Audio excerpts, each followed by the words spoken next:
Dear all, a very good morning to all of you. I'm Srishti Kapoor from Team Texo. It is our great honor to have organized a webinar with one of the pioneer colleges for Prasad Mukherjee College. CPM College is a well-known women college for Delhi University. It was established in 1969 in the memory of distinguished academician and statesman Dr. Shama Prasad Mukherjee. Besides offering various undergraduate and postgraduate courses, the college also run centers for the non-colleges, women education boards, and the School of Open Learning.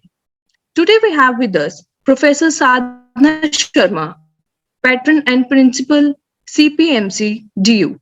It has authored many books, published various research papers. She was elected members of Academic Council, University of Delhi.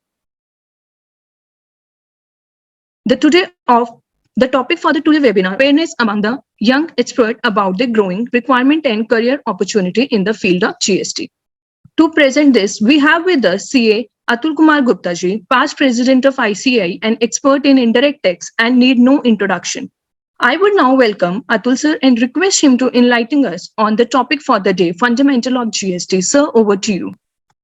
Thank you, Srishti. And at the outset, I convey my sincere regards to Madam Sharma ji and all my colleagues from the Taxo Academy for giving me this opportunity, organizing this program at the behest of the Shama Prasad Mukherjee College, and giving me this opportunity to participate and share some of my thoughts around the GST for the next around 45 minutes to 50 minutes time, which is allotted to me. Friends, when I'm saying the basic concept of GST, I just wish to share with you that the GST was introduced on the 1st of July 2017. And after that, there are more than 1.4 crore assessees who got registered with the GST department. Now, when I'm saying this much of a figure of 1.4 crore, that is 14 million assessees are registered with the GST department, there are many things which they need in terms of the support from the colleagues like you all and you chartered accountants, advocate. What kind of a support is required that when you are implementing the GST in your... I was just mentioning that the GST was introduced on the 1st of July 2017. And with the passage of 5 years' time, there are now more than 1.4 crore, meaning thereby more than 14 million assessees are there who got registered with the GST department. And now when I'm saying this 14 million number, the assessees who are got registered, there are the tremendous opportunities available for the young guys, the graduates, the postgraduates, as well as the professionals in the area of, in the sector of GST.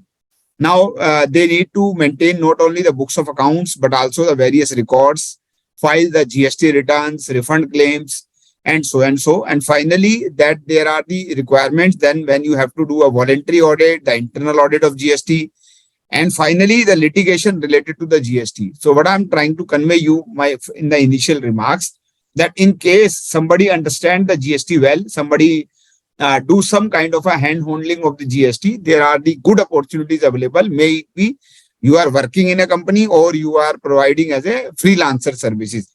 So my only message convey to you is like that we have the opportunities available in the IT sector at times. Similarly, the opportunities are available.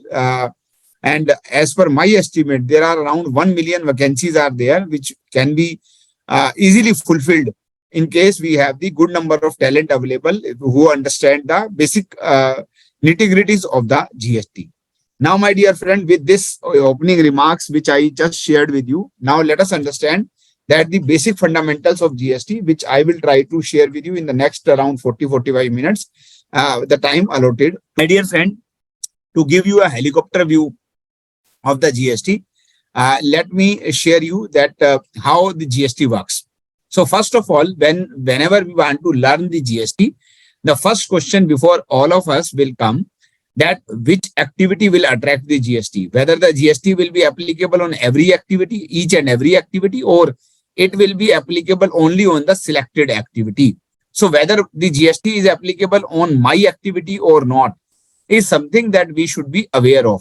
Now, my dear friend, whenever you are saying that whether which activity attracts the GST or which activity do not attract the GST, I just wish to share with you that in case you want to check whether your activity attracts the GST or not, there are the 4 basic principles.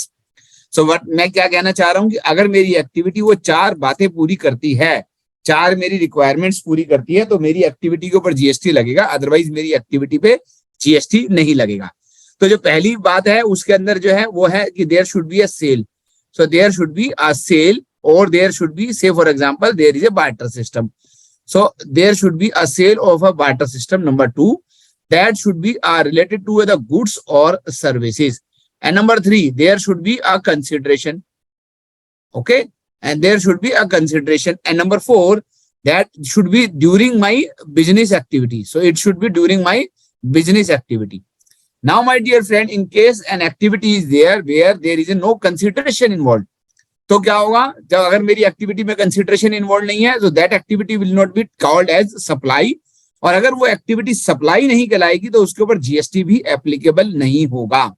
Similarly दूसरा example लेते हैं। आपने कहा कि मैंने I told you that there should be a sale of a goods or service, so you will say that every activity is either a goods or a service. आपके मन में एक क्वेश्चन आएगा, लेकिन just to clarify you, there are many things which are neither falling under the definition of goods nor a service. For example, immovable property. So say for example, I have a immovable property for which the completion certificate has been already received. So now if I'm selling that immovable property, then that immovable property is neither a goods nor a service.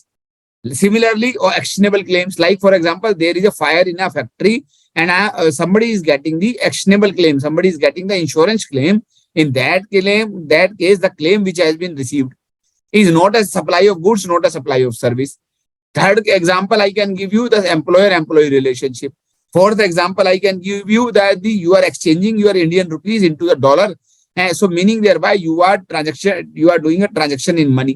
So all these cases are there when there is a no activity related to goods or service.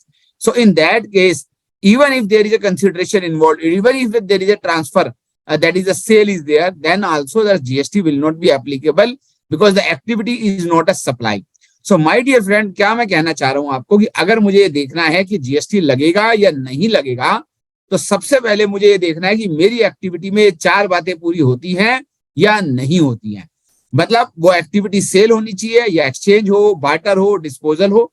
दूसरा, वो goods or service से relate करता हो। तीसरी बात, वो जो है उसके अंदर एक कंसिडरेशन इन्वॉल्व हो। तो अगर मान लीजिए सपोज कीजिए मैंने एक ब्रेड खरीदा और ब्रेड खरीदने के बाद मैं उस ब्रेड को मंदिर के बाहर कोई व्यक्ति बैठा हुआ था, मैंने उसको डोनेट कर दिया।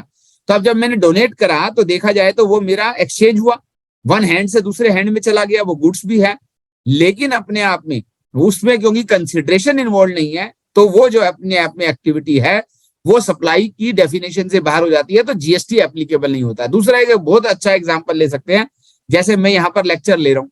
अब लेक्चर लेने के लिए नॉर्मली सपोज कीजिए I charge 10,000 rupees, but here I am providing this lecture free of cost. So क्या हुआ कि अगर मैंने देखा तो मैंने लेक्चर दिया, lecture is a service which I am providing, और ये मेरी सेल ऑफ सर्विस भी है, लेकिन इसमें क्योंकि कंसिडरेशन इन्वॉल्व नहीं है, so even if it is a supply of service, it is a sale of service during my business और ऑक्यूपेशन, जो whatever I am doing, but इसमें क्योंकि कंसिडरेशन इन्वॉल्व नहीं है, तो ये एक्टिविटी जो है वो ना केवल सप्लाई की डेफिनेशन से बाहर है, बल्कि वो जीएसटी की डेफिनेशन से भी बाहर है, तो उस पर जीएसटी एप्लीकेबल नहीं होगा।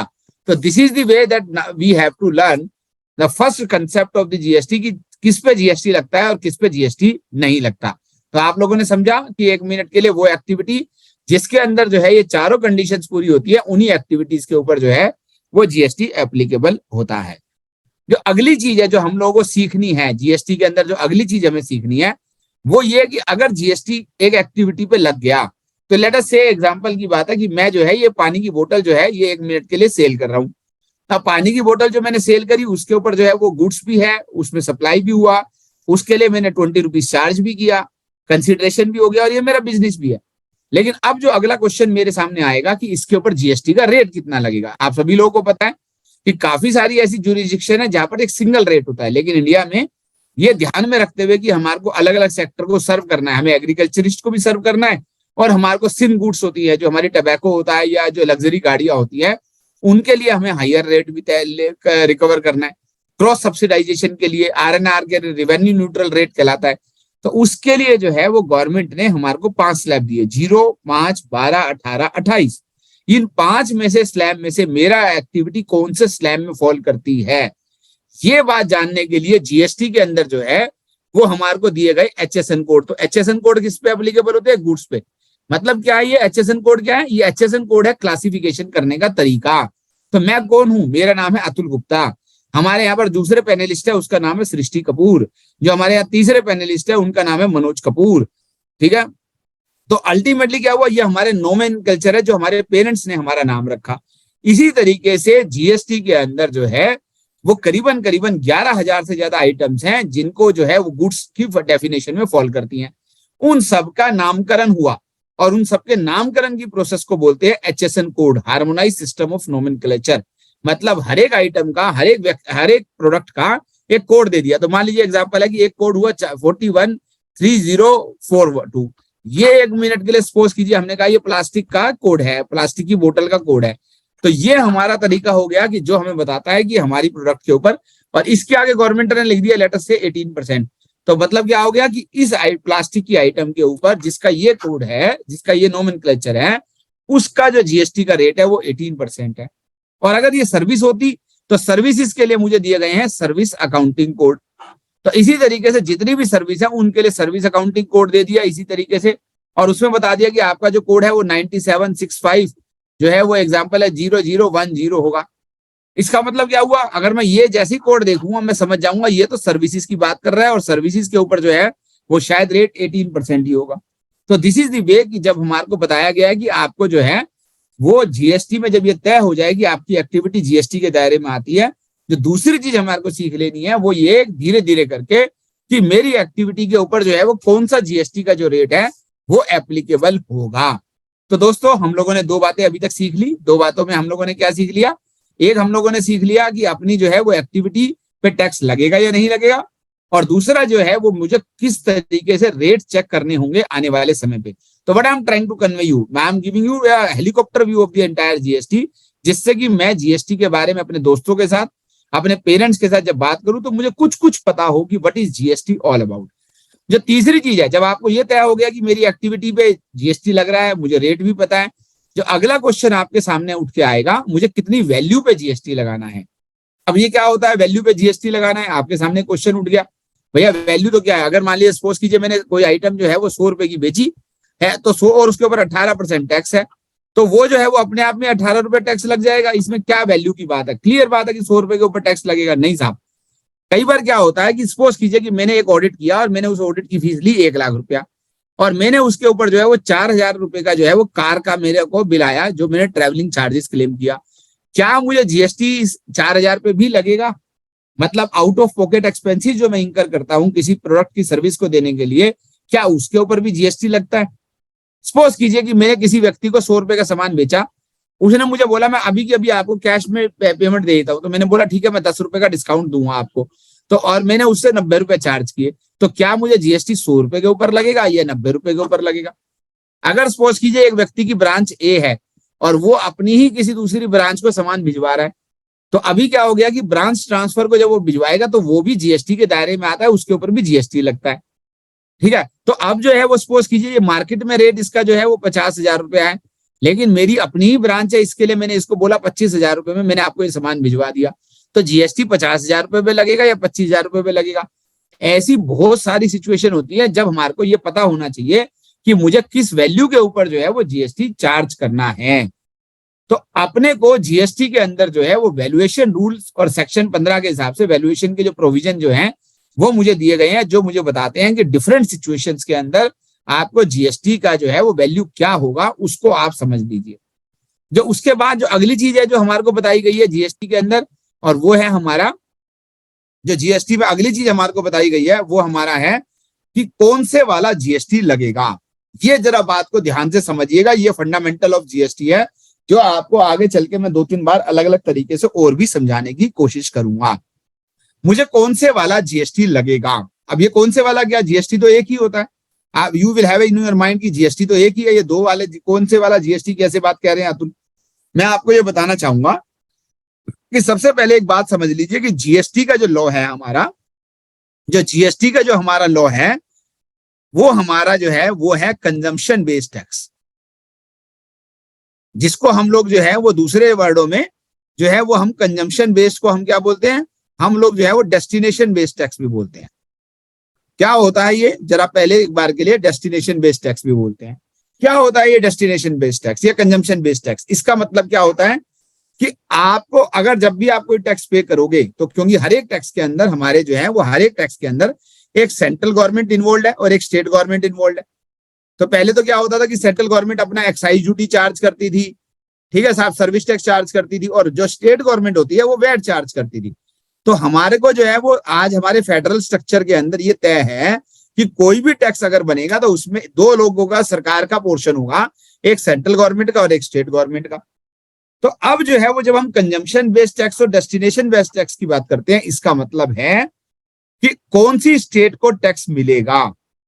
तो ध्यान से मेरी बात को समझिएगा कि कंजम्पशन बेस्ड टैक्स का मतलब या डेस्टिनेशन बेस्ड टैक्स का मतलब होता है कि जिस स्टेट में कंजम्पशन होगी, जिस स्टेट में आपकी गुड्स का डेस्टिनेशन होगा। तो अगर मान लीजिए गुड्स जो है वो हरियाणा से चली और वो गुड्स जो है वो सपोज कीजिए मध्य प्रदेश में जा रही है, तो उस केस के अंदर मध्य प्रदेश जो है वो स्टेट है जहां पर इसका डेस्टिनेशन है, जहां पर इस प्रोडक्ट का कंजम्पशन है। तो उस केस में जो भी टैक्स पे होगा उसको जो है वो जो स्टेट को जो टैक्स होगा वो मध्य प्रदेश गवर्नमेंट को मिलना है। ये बात हम लोगों ने समझ ली कि मध्य प्रदेश गवर्नमेंट को मिलना है ये टैक्स। अब जब मध्य प्रदेश गवर्नमेंट को ये टैक्स मिलना है तो ये टैक्स मिलेगा कैसे? क्योंकि जब व्यक्ति हरियाणा से सामान बेच रहा है, मध्य प्रदेश में बेच रहा है, वो रजिस्टर्ड हरियाणा में है और वो हरियाणा में ही जो है वो टैक्स कलेक्ट करेगा है और वो जो है वो गवर्नमेंट को पे कर देगा। तो कहाँ पे करूंगा मैं टैक्स? मैं टैक्स पे कर रहा हूँ हरियाणा में, ठीक है, मैं हरियाणा में टैक्स पे कर रहा हूँ। और जबकि टैक्स मिलना किसको है? मध्य प्रदेश को। ये कह रहा है भाई साहब मुझे टैक्स कैसे आएगा, मुझे बताओ ना, आप हरियाणा में आपने जमा करा दिया, ये टैक्स मुझे कैसे मिलेगा? तो इस बात को ध्यान में रखते हुए गवर्नमेंट ने बोला कि जब अगर मान लीजिए कोई सामान दिल्ली से दिल्ली में बिकेगा तो हम क्या करेंगे, दिल्ली से दिल्ली में जब बिकेगा तो हम उसके अंदर सेंट्रल गवर्नमेंट जो है वो जो टैक्स चार्ज करेगी उसका नाम होगा सीजीएसटी, और जो स्टेट चार्ज करेगी, जो स्टेट जो चार्ज करेगी उसका नाम होगा एसजीएसटी। तो उसमें क्या होगा, दिल्ली वाला व्यक्ति 1 लाख रुपए का सामान बेचेगा, उसके ऊपर मान लीजिए 18% टैक्स बनता है, तो क्या होगा 18% टैक्स का 9%, आधा आधा 9% जो है वो सीजीएसटी में जमा कराएगा, 9% एसजीएसटी में जमा कराएगा। और एसजीएसटी क्योंकि ये दिल्ली में जमा कराएगा, दिल्ली डेस्टिनेशन है, तो इसको ये टैक्स की जो है वो कलेक्शन दोनों को हो जाएगी। सेंट्रल गवर्नमेंट अपना पोर्शन ले जाएगा और स्टेट गवर्नमेंट अपना पोर्शन ले जाएगा। लेकिन एक मिनट के लिए हमारी जो समस्या है, जो हम लोगों ने अभी अभी डिस्कस किया, वो हमारी समस्या जो है वो वहां की है ही नहीं। हम तो ये कह रहे हैं कि जो टैक्स जो है वो हरियाणा में कलेक्ट हुआ और जाना है मध्य प्रदेश में, जो टैक्स है वो कलेक्ट हुआ हरियाणा में और जाना है मध्य प्रदेश में, ये कैसे जाएगा? तो ऐसे केस के अंदर मैं अगर हरियाणा में जमा करा दूंगा तो हरियाणा गवर्नमेंट मध्य प्रदेश गवर्नमेंट को देगी या नहीं देगी, वो रिकंसिलेशन में ही फंस जाएगा। इस बात को ध्यान में रखते हुए गवर्नमेंट ने एक नया कंसेप्ट इजाद किया जिसका नाम रखा आईजीएसटी। गवर्नमेंट ने क्या नाम रखा? IGST, that is integrated GST. इसका नाम क्या है? ये देखिए यहाँ पर ये लिखा हुआ है इंटीग्रेटेड जीएसटी। और इस आईजीएसटी में क्या होगा कि हरियाणा का व्यक्ति, क्योंकि जब ये इंटरस्टेट सप्लाई कर रहा है, मेरे वर्ड को ध्यान से सुनिएगा, जब वो इंटरस्टेट सप्लाई कर रहा है तो वो क्या चार्ज करेगा? आईजीएसटी चार्ज करेगा, ठीक है। और आईजीएसटी में वो 18% चार्ज करेगा और गवर्नमेंट को जमा करा देगा।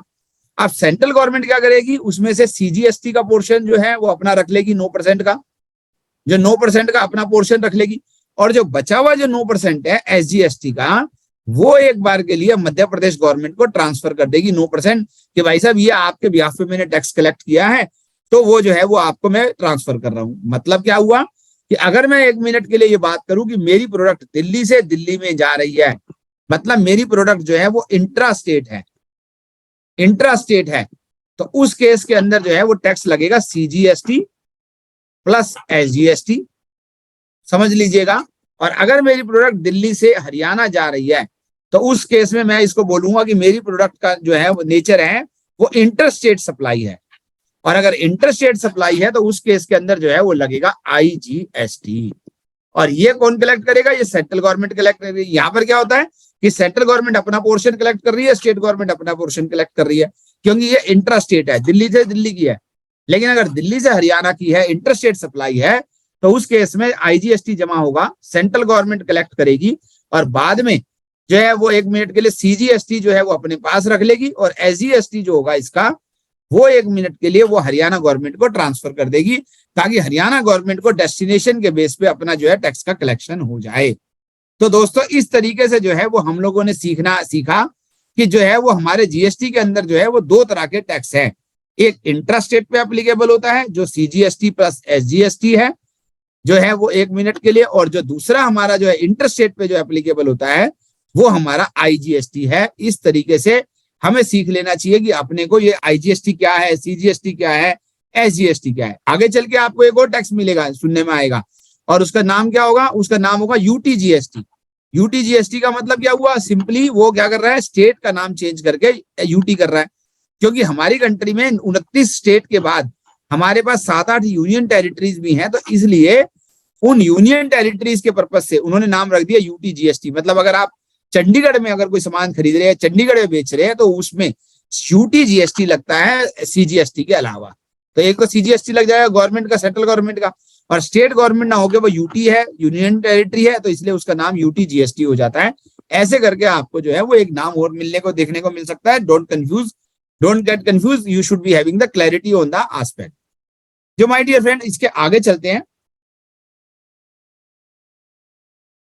और जो अगली चीज चेक करते हैं या सीखते हैं वो है हमारा कि अपने को टैक्स पे कब करना है। तो अगली चीज क्या है कि मुझे टैक्स पे कब करना है, तो टाइम ऑफ सप्लाई। दोस्तों इस बारे में हम लोग बहुत आराम से लंबी चर्चा करेंगे, पर बहुत छोटे में अगर मैं आपको बताना चाहूँ in a very short and concise way, मेरे को टाइम ऑफ सप्लाई का मतलब होता है, मुझे जो टाइम ऑफ सप्लाई का मतलब होता है कि मुझे जो है ये जो टैक्स है, जो मैंने टैक्स की बात करी, ये मुझे डिपॉजिट कब कराना है, व्हेन टू डिपॉजिट।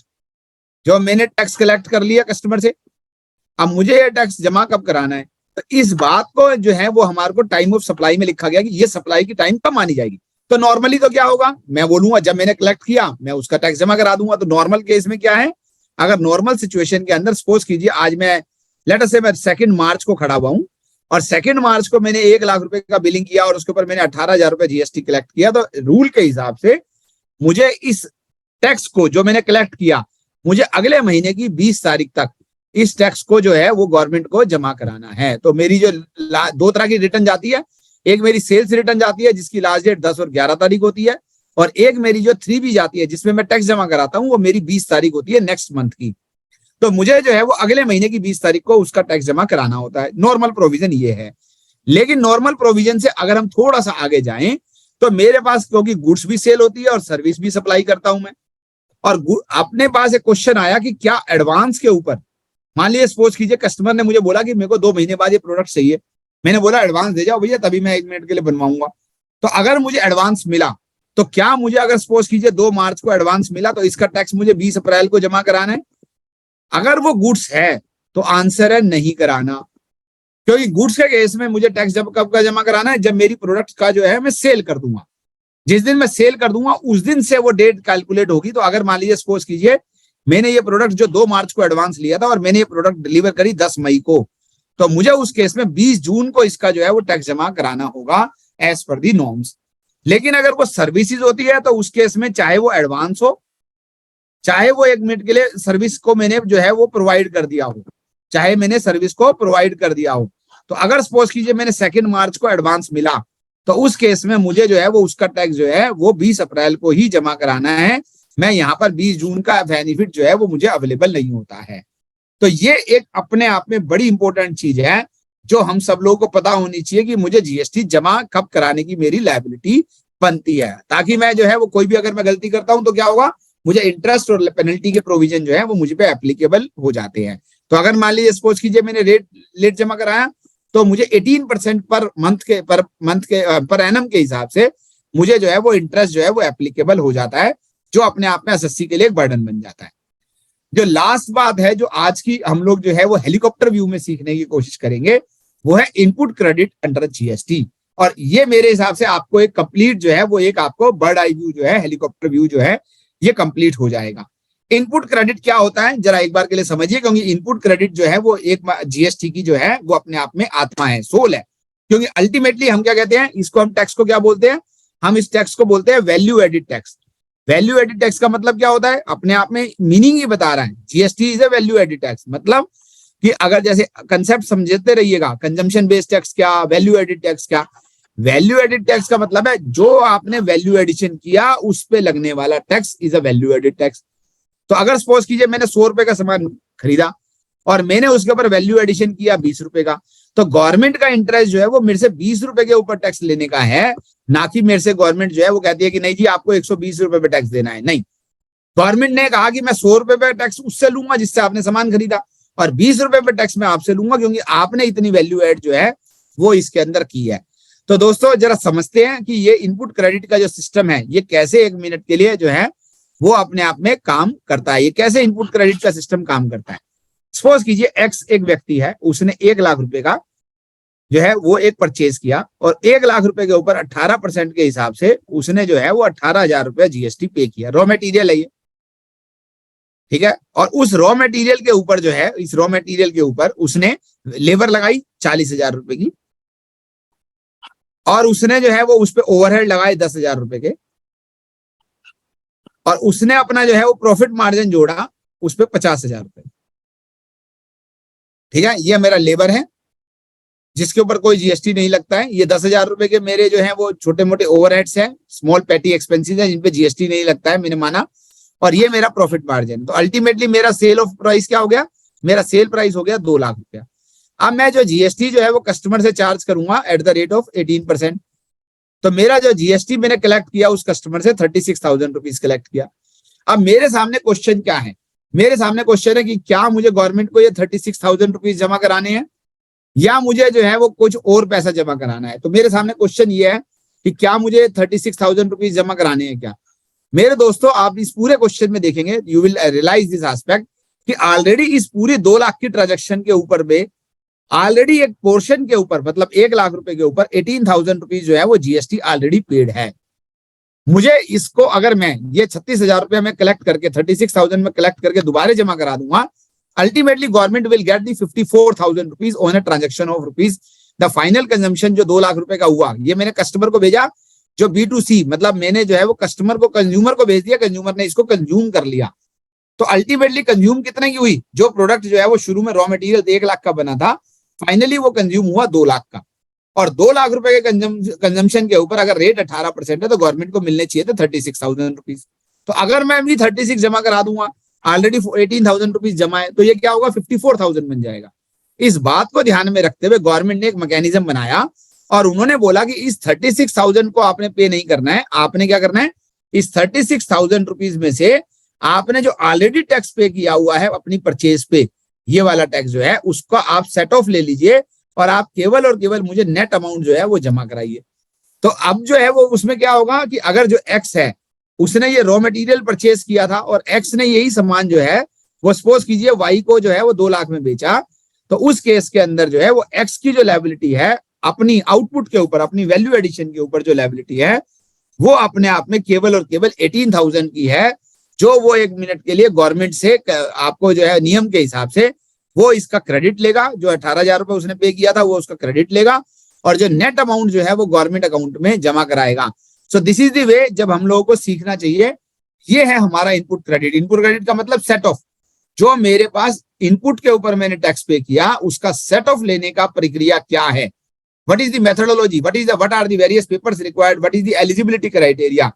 ये सारी बातें जो है वो जब हम सीखते हैं तो हमारे को समझ में आता है this is a input credit under GST. तो मेरे दोस्तों जो हम लोगों ने अभी सीखा हेलीकॉप्टर व्यू में, सबसे पहले हमने क्या सीखा, हमने सीखा कि कौन सी एक्टिविटी के ऊपर जीएसटी लगेगा और कौन सी एक्टिविटी के ऊपर जो है वो जीएसटी नहीं लगेगा। हमें सीखना है कि कौन सी एक्टिविटी पे जीएसटी लगता है। दूसरा, अगर जीएसटी का रेट पता है कि जीएसटी लगेगा तो उसका रेट जानने के लिए हम क्लासिफिकेशन समझेंगे, हम लोग जो है वैल्यूएशन सीखेंगे, हम लोग ये देखेंगे कौन सा टैक्स लगाना, इंटरेस्ट रेट है या इंटरेस्ट रेट है। फिर हम सीखेंगे कि हमें टैक्स कब पे करना है, एडवांस आया है तो उस पर टैक्स पे होगा या नहीं होगा। और अगर मैंने कोई टैक्स पे किया हुआ था तो मुझे उसका क्रेडिट मिलेगा, मुझे उसका सेट ऑफ मिलेगा। ये हमारा हुआ इनपुट क्रेडिट।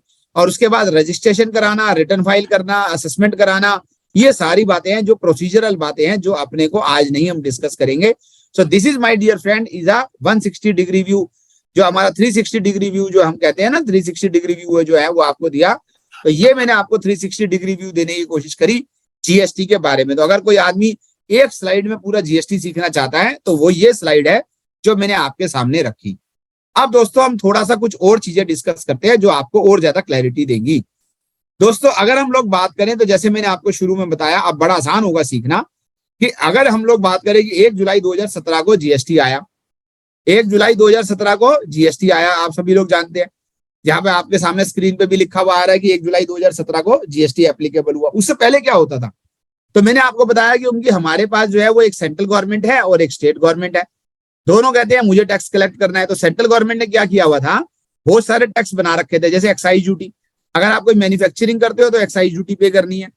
अगर आप कोई सर्विस प्रोवाइड करते हो तो सर्विस टैक्स पे करना है, ठीक है। और अगर आपने इंपोर्ट किया तो आपको कस्टम ड्यूटी पे करनी है। तो ये जितने भी टैक्स थे ये अपने सेंट्रल गवर्नमेंट के द्वारा थे। और जो स्टेट गवर्नमेंट थी वो कहती थी कि अगर आप सेल करोगे तो आपको वीएटी लगेगा, आपकी गुड्स अगर मेरी स्टेट में एंट्री कर रही है तो एंट्री टैक्स लगेगा, एंटरटेनमेंट है तो ये एंटरटेनमेंट लगेगा। तो ऐसे करके हमारे पास करीबन 17 अलग अलग कानून थे जो हमारे इनडायरेक्ट टैक्स के पार्ट हुआ करते थे, जो कस्टमर को कंप्लाई करने होते थे। तो उनको रजिस्ट्रेशन लेना पड़ता था इन सारे एक्ट में, और हर एक स्टेट का अपना अपना रूल था, अपने अपने फॉर्म्स थे, अपने अपने प्रोसीजर थे। तो एक व्यक्ति को अगर उसका 10 स्टेट में ऑफिस है तो उसको 10 कंसल्टेंट अपने आप में रखने पड़ते थे, या 10 एक मिनट के लिए टीम बनानी पड़ती थी जो सारे अलग अलग लॉ को कंप्लाई कराती थी। अब जो है वो जीएसटी आ गया, और जीएसटी आने के बाद क्या हुआ कि जीएसटी आने के बाद गवर्नमेंट ने ये सारे के सारे टैक्स, जितने भी टैक्स थे, ये सारे के सारे टैक्स खत्म कर दिए। मैंने कस्टम ड्यूटी को क्लिक नहीं किया क्योंकि कस्टम ड्यूटी बनी रही, ये इंपोर्ट के ऊपर होती है। तो जितने भी ये टैक्स थे सारे के सारे खत्म करके इन सारे टैक्सों को, जितने भी ये टैक्स मैंने आपको बताया, इन सबको मर्ज करके जो है वो उन्होंने एक नए टैक्स को जन्म दे दिया और उसका नाम रख दिया GST, goods and services tax. और जैसे मैंने आपको बताया इस केस के अंदर कि जब मैं बोल रहा हूं कि जीएसटी एक नया नाम आ गया, इसके अंदर जब सेंट्रल गवर्नमेंट को लेना है तो वो सीजीएसटी के नाम से ले लेगी, और जब स्टेट गवर्नमेंट को टैक्स लेना है तो वो स्टेट गवर्नमेंट में एसजीएसटी के नाम से कलेक्ट कर लेगी। अब उनको ये अलग अलग टैक्स लेने की जरूरत जो है वो अपने आप में नहीं है।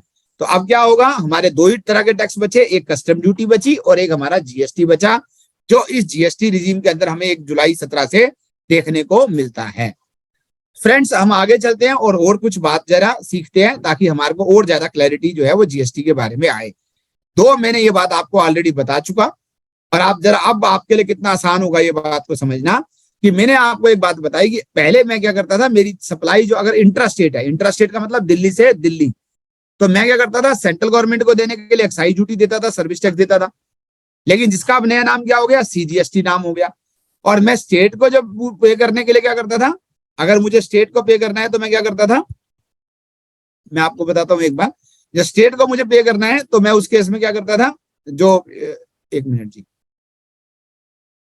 यस, मुझे जो है वो स्टेट को मैं वीएटी पे करता था, और वीएटी का जो नया नाम आ गया आप स्क्रीन पे देख रहे हैं वो हो गया एसजीएसटी। तो माय डियर फ्रेंड, अगर मैं एक बार के लिए आपको दोबारा समझाता हूं, ये दोबारा समझाता हूं कि अगर मैंने कोई इंट्रास्टेट करी, मतलब दिल्ली से दिल्ली में करी, तो उस केस में एक्साइज और सर्विस टैक्स सेंट्रल गवर्नमेंट ले रही थी जिसका नया नाम हो गया सीजीएसटी, और जो वैट या entry tax government state government लेती थी उसका नया नाम हो गया एसजीएसटी। तो जैसे मैंने समझाया ये डेस्टिनेशन बेस्ड टैक्स है, लेकिन दोनों ही व्यक्ति दिल्ली से बिलोंग करते हैं, इसलिए इस यहाँ पर जो है वो सीजीएसटी प्लस एसजीएसटी करके आदमी जो है वो चार्ज करेगा। एक्स जो है वो अगर वाई को सामान बेच रहा है, दोनों दिल्ली में है, तो एक्स वाई से सीजीएसटी प्लस एसजीएसटी, और अगर उस प्रोडक्ट का रेट 9% 18% है तो 9 + 9 जो है वो 1 मिनट के लिए 9 जो है वो सीजीएसटी कलेक्ट करेगा और 9 ही एसजीएसटी कलेक्ट करेगा। लेकिन अगर मान लीजिए सपोज कीजिए वो प्रोडक्ट जो है वो इंटरस्टेट है, मतलब वो दिल्ली से हरियाणा में जा रही है, जैसे मैंने समझाया था, तो उस केस के अंदर जो है वो एक जो टैक्स लगेगा वो लगेगा आईजीएसटी, जो सेंट्रल गवर्नमेंट कलेक्ट करेगी, और फिर उसमें से आईजीएसटी के 2 हिस्से कर देगी, सीजीएसटी कर देगी, वो अपने पास रख लेगी, और जो एसजीएसटी होगा उसमें वो एक हरियाणा गवर्नमेंट गवर्नमेंट को ट्रांसफर कर देगी अंडर द क्लियरिंग मैकेनिज्म। तो क्या होता था पहले 1 मिनट के लिए इस तरीके से हमारे जो है वो आईजीएसटी एप्लीकेबल होता है अगर वो इंटरस्टेट सप्लाई होती है तो।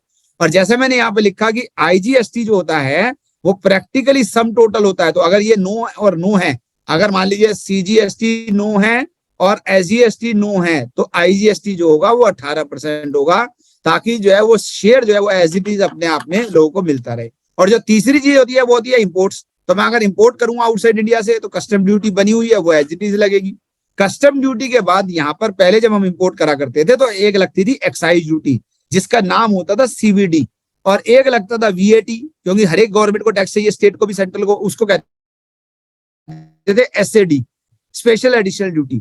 ये दोनों को खत्म कर दिया गया है और अब इसकी जगह पे जो है वो आईजीएसटी लगा दिया गया है। तो अगर सपोज कीजिए मैंने 2 लाख रुपए का सामान इंपोर्ट किया और उसके ऊपर कस्टम ड्यूटी जो है वो 10% है, ठीक है साहब, और उसके ऊपर जीएसटी का रेट जो है वो सपोज कीजिए 18% है लोकल गवर्नमेंट में, तो उस केस में क्या होगा, 2 लाख रुपए के सामान के ऊपर कस्टम ड्यूटी में 20,000 रुपए कलेक्ट करूंगा और जो जीएसटी है मैं उससे व्यक्ति से 36,000 रुपए का कलेक्ट करूंगा, फिर मैं उसकी गुड्स को रिलीव करूंगा। तो मैं 2,56,000 रुपया उससे लूंगा, ठीक है जी, और 2,56,000 rupees I will collect from him and then only I will release the goods, कि मुझे जो है वो टैक्सेस जो है वो आप इस तरीके से दीजिए।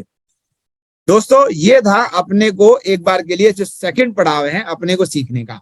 अब आगे चलते हैं और थोड़ा समझते हैं कि इसके बेनिफिट्स क्या हैं। तो अगर मैं बोलूं कि जीएसटी के बेनिफिट्स क्या है, तो जीएसटी के बहुत सारे बेनिफिट हैं। आपका शिवानी का क्वेश्चन है, sir which GST is applicable in following case if both buyer and seller is registered in Delhi but the buyer asks to provide goods in the UP directly, so what will happen Shivani ki agar the in case the buyer and seller both are registered in Delhi and the buyer will say the goods you have to send to UP, seller will not be able to send unless and until the buyer को क्या करना पड़ेगा, buyer को 2 तरीके हैं, या तो buyer जो होगा वो एक रजिस्टर्ड व्यक्ति है तो उसको यूपी में भी रजिस्ट्रेशन लेना पड़ेगा, और अगर वो यूपी में रजिस्ट्रेशन लेगा तो सेलर जब अपना गुड्स को डिस्पैच करेगा तो वो यूपी के जीएसटी नंबर पे ट्रांसफर करेगा, ना कि दिल्ली के जीएसटी नंबर पे ट्रांसफर करेगा। और उस केस में क्या होगा कि सेलर जो बायर होगा उसको उसका सेट ऑफ मिल जाएगा जब वो यूपी में उसको फर्दर सेल करेगा। दूसरा तरीका क्या है कि बायर आएगा और बोलेगा सेलर को, मैं आज तो दिल्ली में हूं लेकिन मैं रहता यूपी में हूं, मैं कंज्यूमर हूं, तो आपको मैं अपना एड्रेस दे रहा हूं, आप उस केस के अंदर जो है वो मेरे को सामान यूपी में भिजवा दीजिए। तो उस केस में जो हमारा सेलर है वो आईजीएसटी चार्ज करके और जो है वो गुड्स को जो है वो यूपी में डिस्पैच कर देगा एज ए B2C। उस केस के अंदर क्योंकि यूपी में उस व्यक्ति का रजिस्टर्ड नहीं है तो इसलिए जो बायर है उसको यूपी में उसका क्रेडिट नहीं मिलेगा, क्योंकि जब मैं B2C सप्लाई करता हूं तो क्रेडिट जो है वो कंज्यूमर को, जो बायर है उसको क्रेडिट नहीं मिलता है।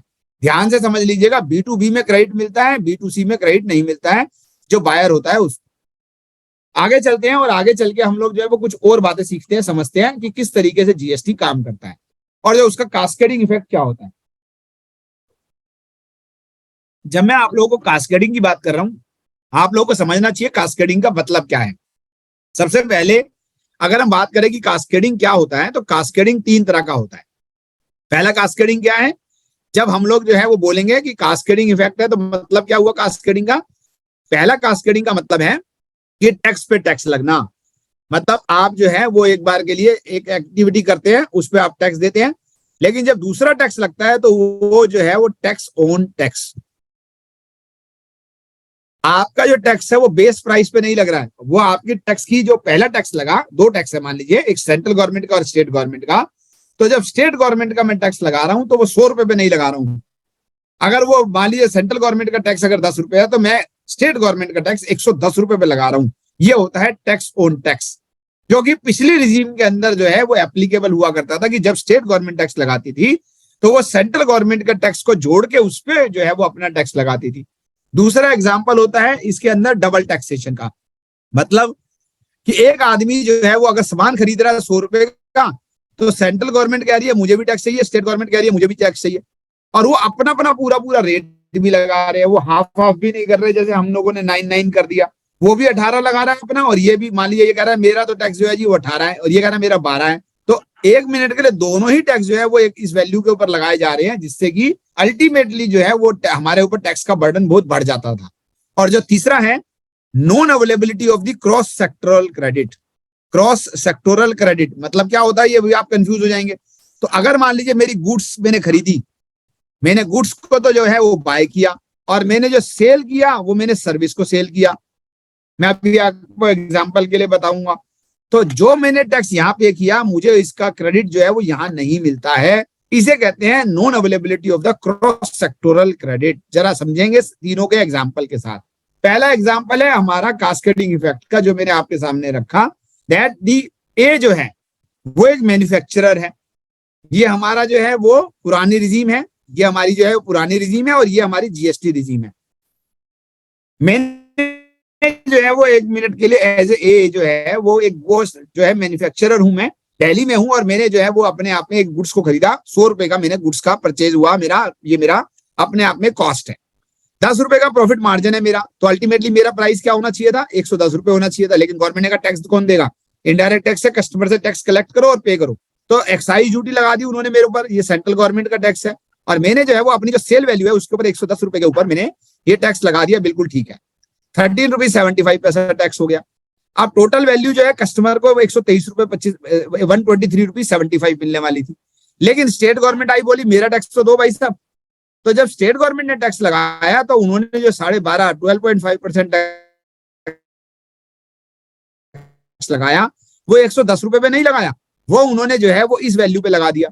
मतलब टैक्स के ऊपर जो टैक्स जुड़ा हुआ था उसकी वैल्यू के ऊपर उन्होंने टैक्स लगाया, जिसकी वजह से जो टैक्स 13 रुपीज 75 पैसा होना चाहिए था वो हो गया 15 रुपीज 47 पैसा। रेट तो सेम ही था, यहाँ आप देख रहे हैं, लेकिन यहाँ बेस वैल्यू बदल गई, और उस बेस वैल्यू के बदलने की वजह से टैक्स का जो इम्पैक्ट है वो भी बढ़ गया, बर्डन बढ़ गया। और अल्टीमेटली प्रोडक्ट जो है वो मार्केट में कस्टमर को 140 रुपए 139 रुपीज 22 पैसा की मिल रही है। लेकिन अगर मैं जीएसटी की बात करूं तो क्या होता है, वही प्रोडक्ट जो 100 रुपए की है, वही मार्जिन जो 10 का है, वही मेरा नेट सेल वैल्यू 110 की है, उस पर मुझे सीजीएसटी लगाना है तो भी मुझे बेस प्राइस पे लगाना है, और एसजीएसटी अगर मुझे लगाना है तो भी मुझे बेस प्राइस पे लगाना है। तो उसकी वजह से प्रोडक्ट जो है वो मुझे मच चीपर, मच इकोनॉमिकल वे में मिल जाएगी, जो कि मुझे जीएसटी से पहले नहीं अवेलेबल हुआ करती थी। ये अपने आप में एक चीज है जो हम सबको सीखनी है, समझनी है कि अपने आप में जीएसटी का बेनिफिट क्या है। दूसरा एग्जांपल बताता हूं आप लोगों को, जो मैंने अभी आपको वो किया कि हमारे हम 3 तरह के एग्जांपल डिस्कस करेंगे। जो दूसरा एग्जांपल है टैक्स, डबल टैक्सेशन। आप इस क्वेश्चन के अंदर देखेंगे कि राम है, उसने एक खाना खाया, उसने एक रेस्टोरेंट में खाना खाया 1000 का। सर्विस टैक्स वाले बोले भाई साहब ये वेटर वगैरह लगता है, इसके अंदर तो 40% वैल्यू के ऊपर मैं सर्विस टैक्स चार्ज करूंगा। तो उन्होंने 400 रुपए के ऊपर सर्विस टैक्स चार्ज कर लिया, ये सामने आपके वैल्यू है। वीएटी आए, बोले नहीं भाई साहब ये तो पूरा का पूरा खाना है, ये कोई सर्विस नहीं मानता मैं। और 100% वैल्यू के ऊपर जो है, वहां पर तो 40% वैल्यू थी, यहाँ इन्होंने 100% वैल्यू के ऊपर जो है वो वीएटी चार्ज कर लिया 125 रुपया 1000 रुपए के ऊपर। तो प्रैक्टिकली क्या हुआ, मैंने खाना खाया 1000 का, पर मैंने टैक्स कितनी वैल्यू पे पे किया, मैंने 1400 के ऊपर पे किया, क्योंकि सर्विस टैक्स वाला बोला 400 की वैल्यू पे टैक्स लगेगा, और वीएटी वाला बोला कि नहीं जी 1000 रुपए की वैल्यू पे टैक्स लगेगा। तो दोनों ने मिलकर अपने अपनी वैल्यू निकाल ली और टैक्स लगा दिया। लेकिन मैंने देखा तो पता चला कि मैंने टैक्स जो दिया, that I paid on the 1400 rupees rather than 1000 rupees. तो क्या होता है, ये डबल टैक्सेशन का एग्जाम्पल है। लेकिन अब जीएसटी में क्या होता है कि अगर मैं यही खाना अगर मैं 1000 रुपीज का खाता,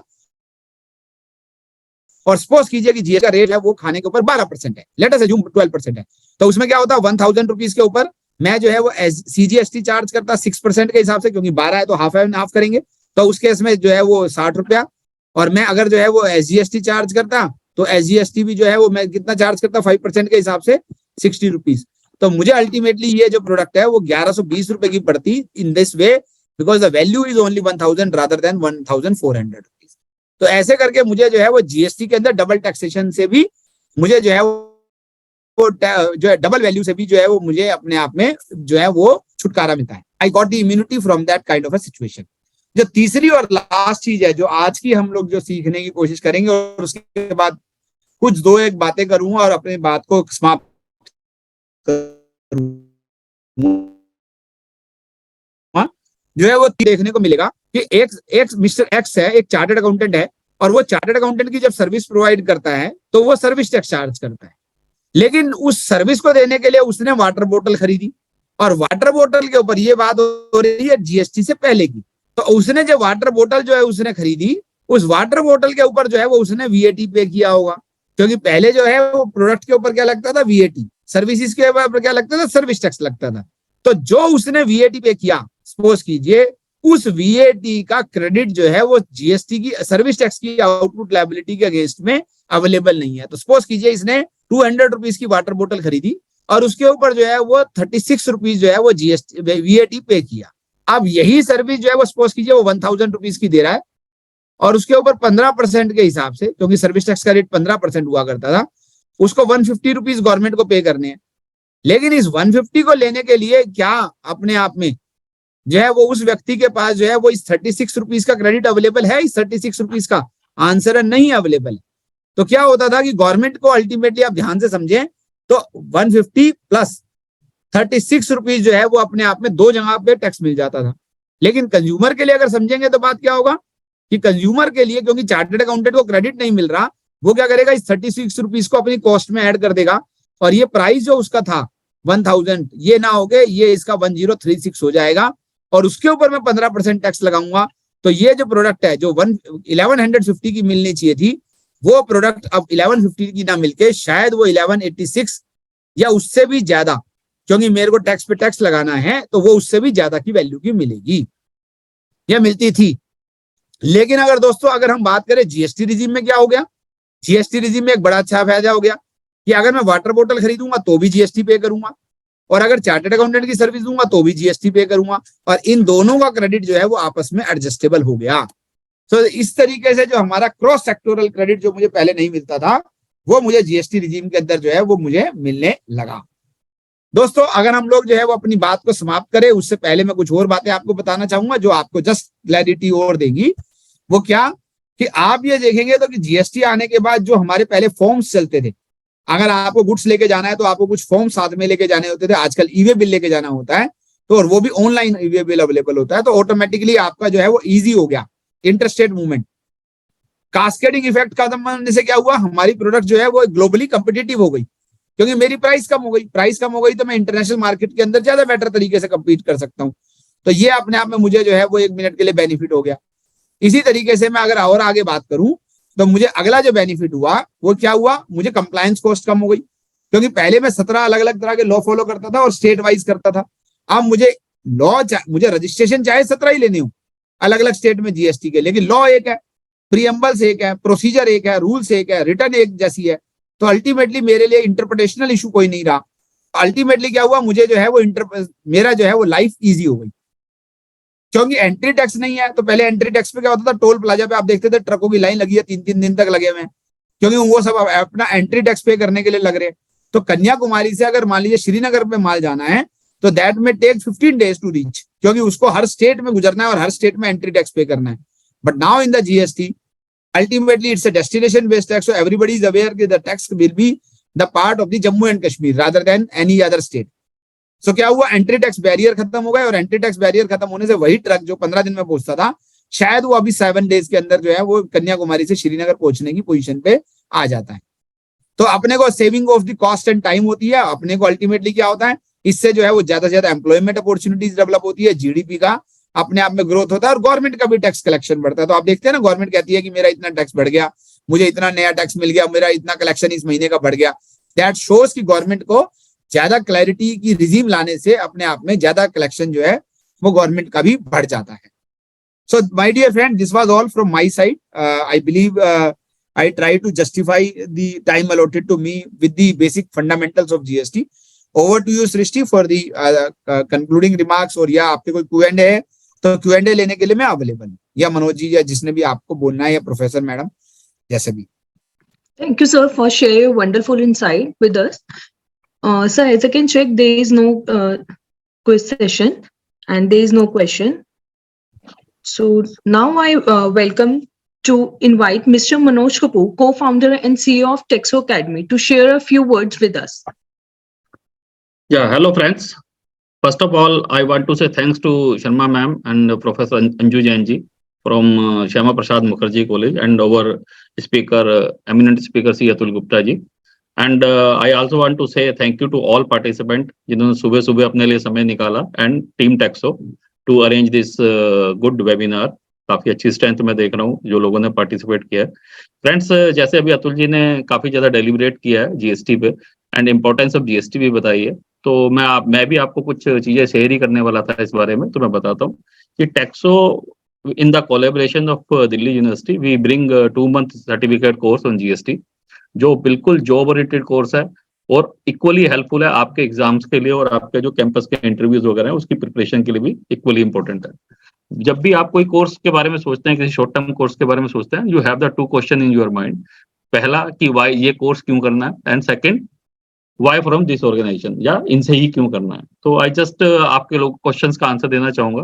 फर्स्ट क्वेश्चन का आंसर अतुल जी ने भी हल्का सा ब्रीफ किया है। ऑलरेडी 1.4 करोड़ एसएससी जीएसटी में रजिस्टर्ड है। एवरी मंथ लगभग 2 से 2.5 लाख एसएससी ऐड हो रहे हैं। इट मीन्स कि जो इन्वायरमेंट है जीएसटी का, ये आने वाले समय में आपको बहुत ज्यादा अपॉर्चुनिटी देने वाला है जॉब्स के लिए। Point number 1। And second thing is that कि जो गवर्नमेंट का रेवेन्यू है, जो सोर्स ऑफ रेवेन्यू है, वो भी डायरेक्ट टैक्स से ज्यादा इनडायरेक्ट टैक्स से होने लगा। एंड फ्रॉम लास्ट ईयर, जब से मोदी रेजिम है, in the contribution already 4 to 5% up. तो इसलिए गवर्नमेंट का फोकस भी जीएसटी है, और जिस एरिया पे गवर्नमेंट का फोकस होता है डेफिनेटली उस एरिया में एम्प्लॉयबिलिटी के चांसेस भी बड़े ब्राइट होते हैं। दस द अबाउट कि हमें जीएसटी में कोर्स क्यों करना चाहिए। And second thing is that कि मार्केट में बहुत सारे कोर्सेज हैं जीएसटी पे, सब कराते हैं, टैक्सों से ही क्यों करना चाहिए समथिंग। एक तो point number 1 UGC approved course है, यूजीसी से रिकॉग्नाइज्ड है। दूसरा, जो आप सर्टिफिकेट पाएंगे उस पर डीयू का स्टैम्प भी होगा, गवर्नमेंट ऑफ इंडिया का स्टैम्प भी होगा, विच इज आल्सो अपना जो गवर्नमेंट जॉब्स वगैरह हैं उसमें भी इसका एलिजिबिलिटी का कोई इशू नहीं रहता। जबकि एक प्राइवेट वगैरह से आप करेंगे, दिस विद द इशू, वो कंसीडर करें ना करें, this is totally different course. And third point with the faculty, जो हम फैकल्टी जिनके सुपरविजन में, जिनके गाइडेंस में हमने कोर्स डिजाइन किया है। और एडवाइजरी बोर्ड के बारे में आपको बताना चाहूंगा। एडवाइजरी बोर्ड में हमारे अपना प्रोफेसर आई.एम. पांडे जी हैं, आई.एम. अहमदाबाद से, सीए गिरीश आहूजा जी हैं, अतुल जी हैं। तो इनके एडवाइजरी जो है, एडवाइजरी काउंसिल हमारी बड़ी स्ट्रॉन्ग है, जिनके सुपरविजन में पूरा कोर्स डिजाइन किया। आल्सो जो फैकल्टी आपको पढ़ाएगी वो भी लगभग 20 से 25 साल का एक्सपीरियंस रखती है इनडायरेक्ट टैक्स के फील्ड में, जो आपके लिए बड़ा हेल्पफुल है, आपको प्रैक्टिकली इंसाइट मिलता है। एंड सबसे इंपॉर्टेंट चीज जो है, जो कॉस्ट है इस कोर्स की, इज आल्सो वेरी नॉमिनल, जो 1450 रुपए, 1450 रुपीज ऑल इंक्लूसिव है। दिस इज और after assessment everybody get the certificate.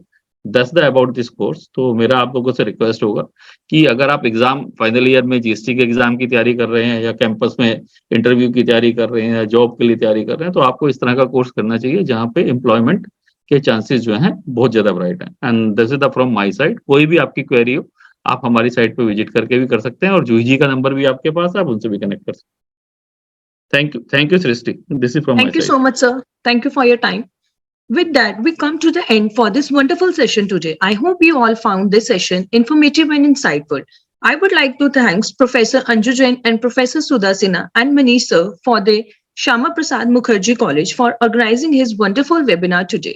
Also, a special thanks to our stream guest, Professor Sadhna Sharma ma'am and CA Atul sir for their time today and for sharing their wonderful thoughts with us all.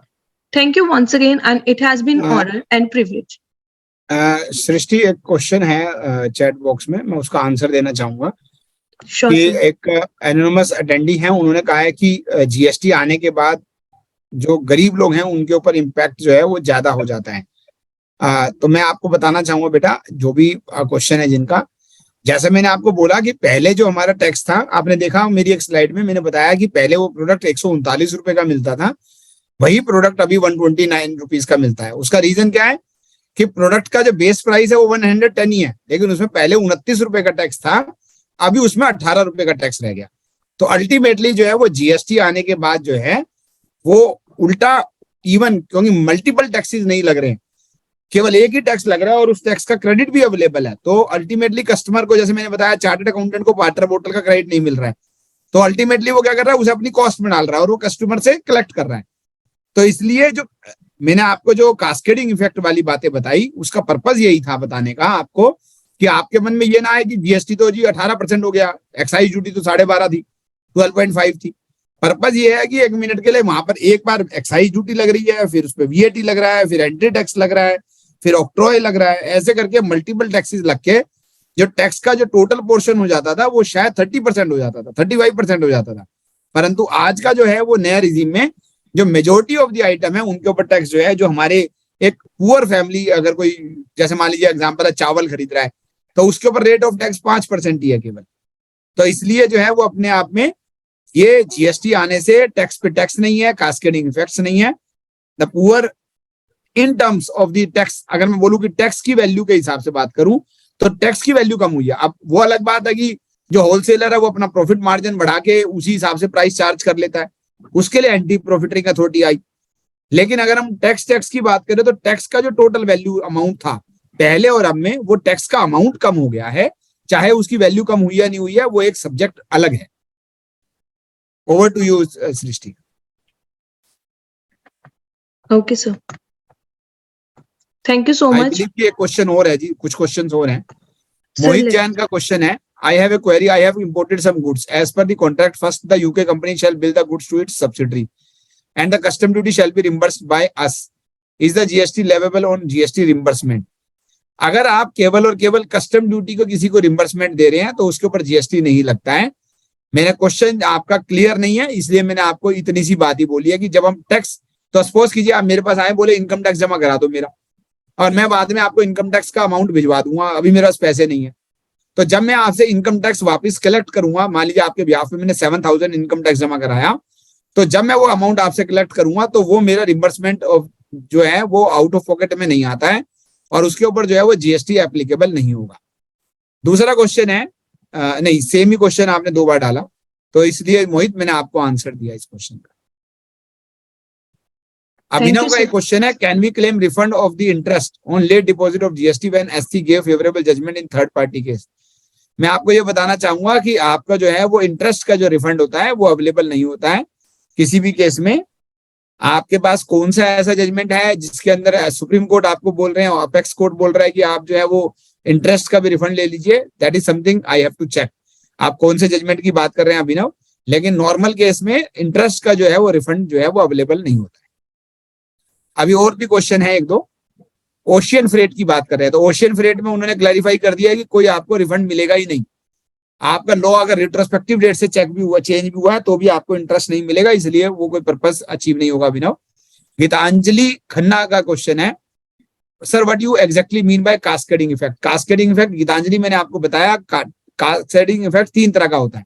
एक होता है tax पे tax लगना, मतलब आप जो दूसरा tax लगाते हैं उसमें बेस वैल्यू पे ना लगा के पहले टैक्स को जोड़ के उसके ऊपर टैक्स लगाते हैं। दूसरा है आपका एक ही प्रोडक्ट पे 2 लोग अलग अलग टैक्स लगा रहे हैं, अभी लगा तो जीएसटी में भी रहे हैं सेंटर और स्टेट में, लेकिन बेस वैल्यू सेम है 1000 की। वहां पर क्या प्रॉब्लम है, वहां पर वो जो है वो कह रहे हैं कि नहीं साहब मैं आपको ऐसा रिलीफ भी नहीं दूंगा, तो रेस्टोरेंट का एग्जांपल है जैसे।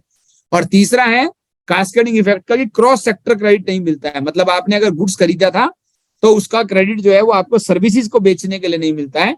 लेकिन अभी क्या हो गया, गुड्स और सर्विस दोनों पे जीएसटी लगने से आपको क्रॉस सेक्टर क्रेडिट मिल जाता है। तो ये 3 तरह का कास्केडिंग इफेक्ट है। कास्केडिंग इफेक्ट का मतलब होता है टैक्स का वैल्यू बढ़ जाना सिस्टम में, प्रोडक्ट के ऊपर टैक्स का वैल्यू बढ़ जाना। अगर 1000 रुपए का आपका प्रोडक्ट है और टैक्स कितना है 70 रुपीज, तो ये 70 रुपीज जो है वो आपका, क्योंकि डबल टैक्स लग गया, टैक्स पे टैक्स लग गया, क्रेडिट नहीं मिला। लेकिन अभी जो नई रिजीम में मान 36 रुपीज लगा टैक्स, एग्जाम्पल है कि उसका रेट है 28, तो 28% लगा। तो जो ये 42 रुपीज जो आपका जो है वो एडिशनल टैक्स लग रहा था, that is a cascading effect.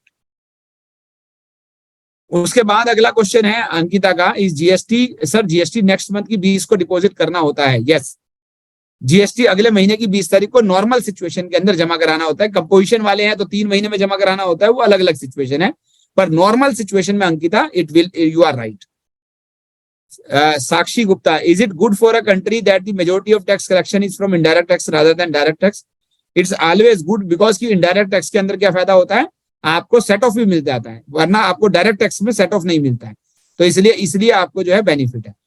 Anonymous attendee का क्वेश्चन है, सर अगर मैं दिल्ली से हरियाणा गुड सेल करता हूं तो इसमें एसजीएसटी दिल्ली को और सीजीएसटी हरियाणा को मिलेगा? नहीं बेटा गलत, आप समझ ही नहीं रहे हो। अगर दिल्ली से हरियाणा में सेल करते हो तो 2 तरह के लोगों को मिलेगा, एक सेंट्रल गवर्नमेंट को सीजीएसटी मिलेगा और स्टेट गवर्नमेंट को जो टैक्स मिलेगा वो दिल्ली को कुछ मिलेगा ही नहीं, सिर्फ हरियाणा को ही टैक्स मिलेगा। तो जो सेलर स्टेट होती है उसको कोई टैक्स नहीं मिलता है जीएसटी में, बाइंग स्टेट को टैक्स मिलता है, तो एसजीएसटी का पोर्शन हरियाणा को मिलेगा। अभिनव जैन का क्वेश्चन है, can 200 penalty be charge by roving squad when only e way bill is wrong, vehicle registration number. अपने पास बहुत सारे जजमेंट अभिनव जिसके अंदर ये बताया गया है कि अगर सिर्फ ऐसी गलती है तो उस केस में इवन कोई पेनल्टी लगेगी ही नहीं। तो इसलिए जो है वो आप उन जजमेंट का यूज करिए और आप उस केस को अपने लड़ सकते हैं। I answered all the queries. 16 queries were there, Srishti. I answered all queries. Thank you, sir, for answered all the query. I hope you all found this session informative and insightful. Thank you once again, and it has been honor and privilege to have you all with us today. Wish you a wonderful day ahead. Thank you, everyone.